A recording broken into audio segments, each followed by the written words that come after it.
Over the last decade, the growth of user-generated content in social media, affected as part of so-termed Web 2.0, has situated networked online media as a key aspect of mainstream cultural institutional activity.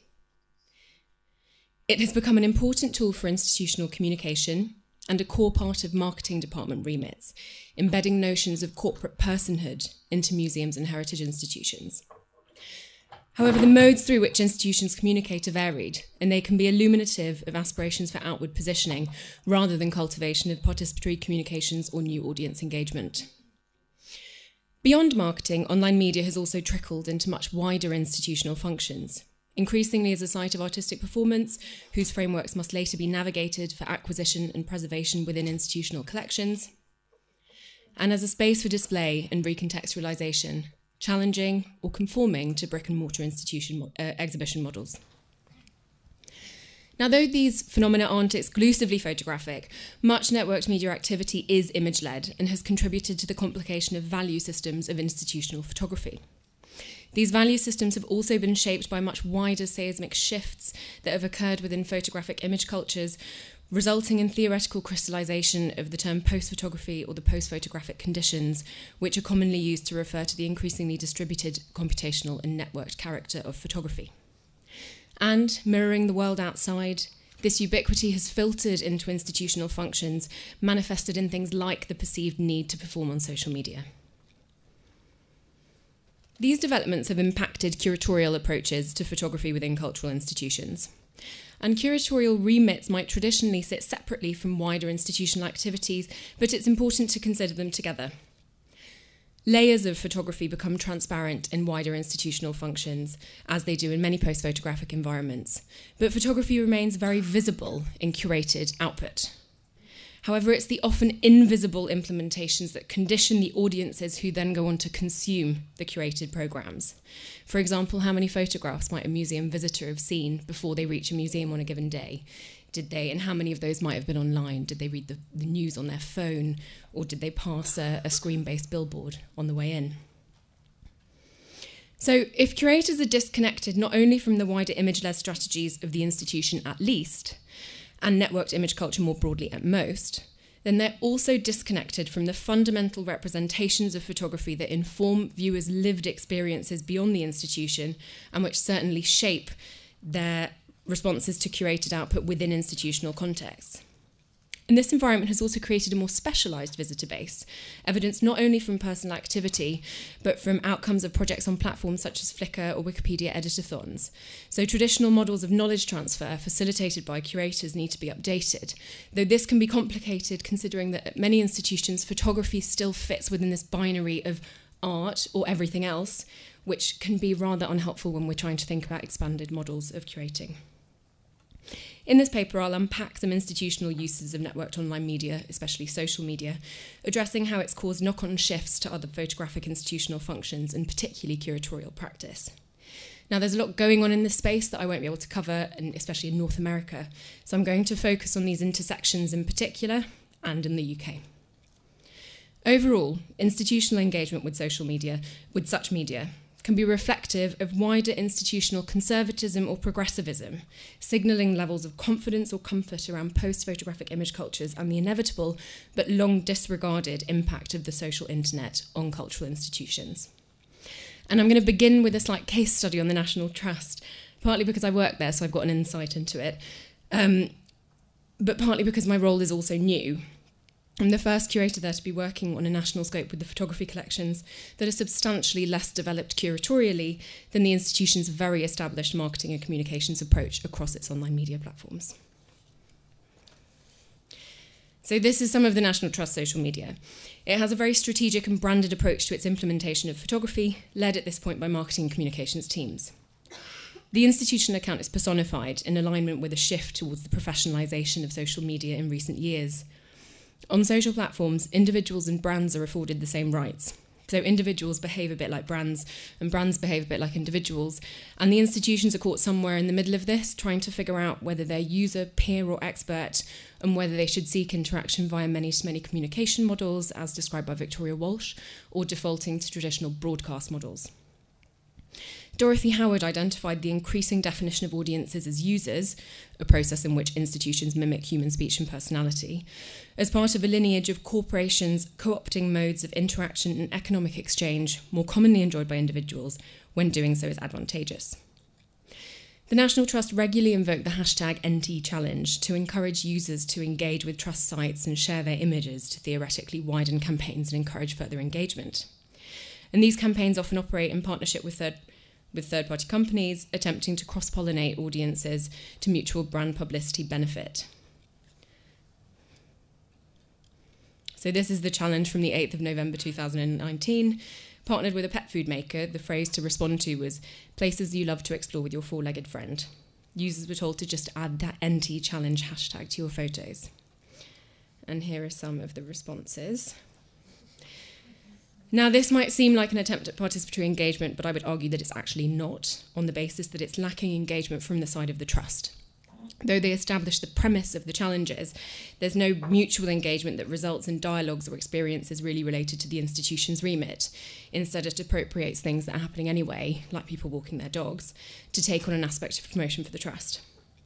Such partnerships have also created new institutional labour, which have had other impacts. Brands, or at other times practitioners, brought into marketing campaigns are raised out of the mass market, with often beneficial exposure to wider institutional structures. But these decisions circumvent previous processes of selection and promotion, with decision driven by follower numbers and audience potential. This use of social media is somewhat paradoxical, as these strategies reinforce the version of the Trust that its existing visitor base and membership already know and want. Though by the demographic of its existing visitors, they're not the core audiences that are reachable via social media. Instead, on social media, there's an opportunity to contribute to a wider institutional strategy of diversifying audiences, but the comms tone isn't quite right, and potential new audiences, as they're cannibalised by a plethora of institutions who are acting with much savvier strategies that are targeted towards specifically digitally engaged audiences. And you'd be forgiven, considering the Trust's approach on these platforms, for being completely unaware that they have a photography collection. In fact, it presides over a substantial collection, upwards of an estimated 550,000 objects dispersed across 250 properties in England, Wales and Northern Ireland. This number refers to the formal original collections, part of properties when they were acquired by the Trust, and does not include an entirely different, sort of perceived as secondary collection comprising record photography of properties commissioned internally, images donated by volunteers and staff, and commercially developed images donated later by descendants of family members.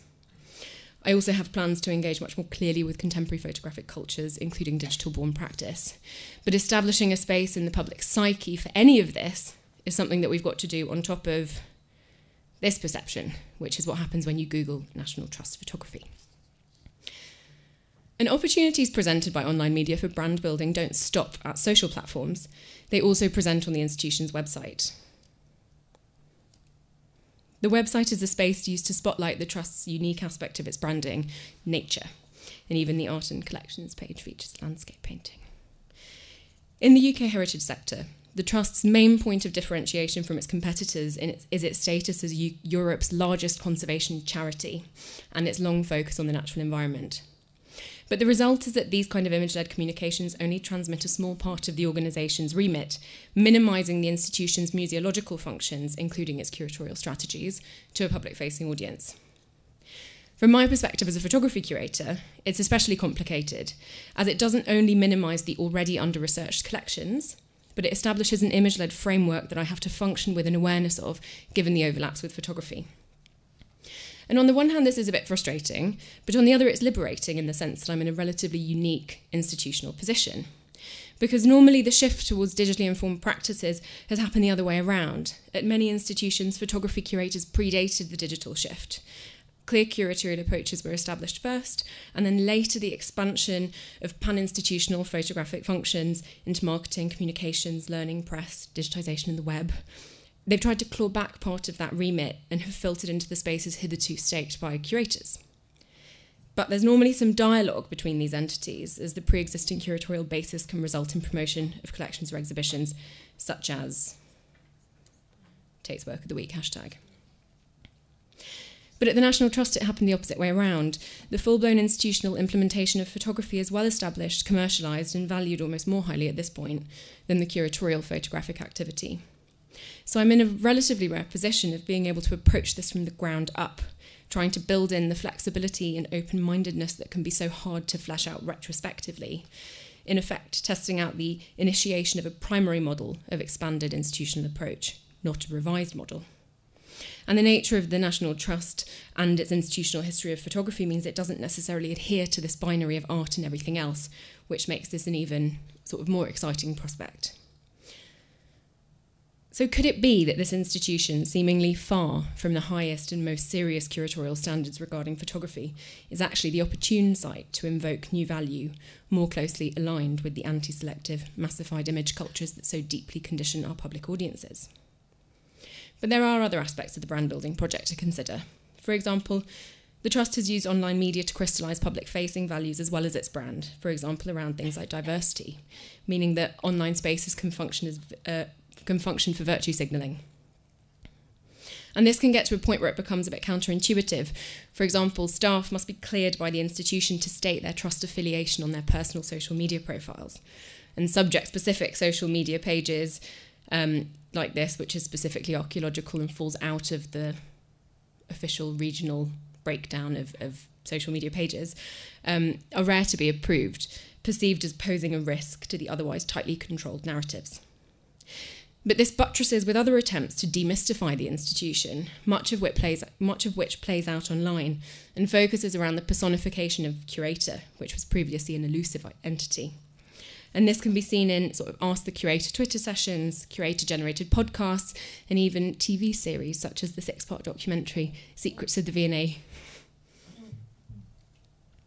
Now, the notion of curator has shifted in light of digitally mediated social behaviours, and expanded models of curating have flourished, tapping into discernments between the formal profession of institutional curator and the widespread implementation of curatorial tendencies of sorting, selecting, sequencing, captioning, and interpreting images that happens beyond the museum.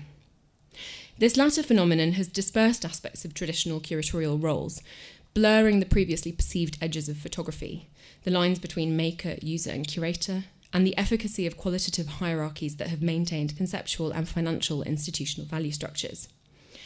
The resulting cultural production, often manifested through social platforms, has become a necessary consideration for institutional curators. A really clear example is Amalia Ullmann's Excellences and Perfections project, where she performed the role of a wannabe it girl trying to make it in LA between April and September of 2014. And it showed how embedded aspects of curatorial practice had become, that her project was indistinguishable from other content, with both emulating terms previously defined by the institutional curator. But this exchange has also occurred in both directions, and the Instagrammable aesthetic has become an important consideration in institutional projects. For example, these are Yayoi Kusama's Infinity Mirror rooms, which were so popular that they spawned articles titled things like An Instagrammer's Guide to Yayoi Kusama's Infinity Mirrors. And after the room's debut in New York in 2013, they were referred to the trendiest selfie in town, and they generated lines with 6-hour-long waits. And these are the camera cases at the entrance to the V&A Photography Centre, which are just the right size to fit into your iPhone frame, as was reflected by visitors. And in all of these examples, the images rely on the interactions that surround them. And this is the case with social media, and particularly Instagram more broadly, where it's never about the individual image, but it's about what the framework of Instagram allows images to do. This represents a shift in thinking, away from photography as made to photography as performed. Ullmann's project wouldn't have been anything without its performative frame on Instagram. But this also poses numerous curatorial questions, as it means working within standard institutional procedures and effectively establishing methodologies that allow for collecting context in a digital environment that is littered with legal and ethical considerations. For example, the V&A, I don't have a picture of this, sorry, but the V&A acquired a pussy hat, which are the pink knitted hats that were associated with Women's March. And I interviewed Natalie Kane, the curator of digital design at the V&A, who considers that to be a digital object. They collected it because of the social context, often photographic or image-led, that pushed that hat into the sort of reputation and status that it grew to have. but what the V&A actually own is the knitted hat and not the context. The Photographers Gallery on their media wall have engaged with expanded and collaborative curating consistently since its initiation in 2012, demonstrating a genuine attempt at exchange between public and institution and opening dialogues about the expansion of previously clear definitions of artist or makers to include computer scientists and programmers. For example, this is Exhibiting ImageNet by Nicolas Malevey. For this project, Malevey wrote a script which cycled through the ImageNet online picture database at 90 milliseconds per image, pausing for longer periods at random. It took a total of 2 months to cycle through a data set of over 14 million images, which was the length of the display. Or these are screenshots from the project Tomorrow's Nipple in 2018, which was a collaboration between the Photographers Gallery and the Feminist Internet Studio, exploring the censorship of bodies by commercial online platforms and probing the politics of showing or not showing one's nipples on social media. But there is dedicated expertise at the Photographers Gallery, a curator of digital programmes, which is something that's often lacking from curatorial teams. Many collecting institutions or major national museums simply aren't equipped with the flexibility or the funding to deal with showing or especially collecting work like this. They're not equipped with the flexibility or the funding to deal with showing or collecting work like this, which often requires attention on a case-by-case basis, meaning that representation can either be lacking or sporadic. And together this all raises some interesting questions about authority and devolved curatorial models, which have been met with real debate. Constructs of curatorship as an exclusive practice have diminished, despite the semantic war, according to Katrina Sluis, raging over the terms of its implementation. Sluis has challenged whether the post-photographic condition of cultural hyperproduction should be curated in the traditional sense of the term at all, positing that after the massification of photography comes the massification of curating. And Josia Kreiser asked, if the assumption is made that traditional curating follows a centralised model, then what is the position of the curator within a distributed network model? In other words, at the point where new value systems don't privilege individual images, how helpful is it to sort, select and sequence images in individual terms? Institutional uses of photography beyond collections and curatorial departments is not a new phenomenon.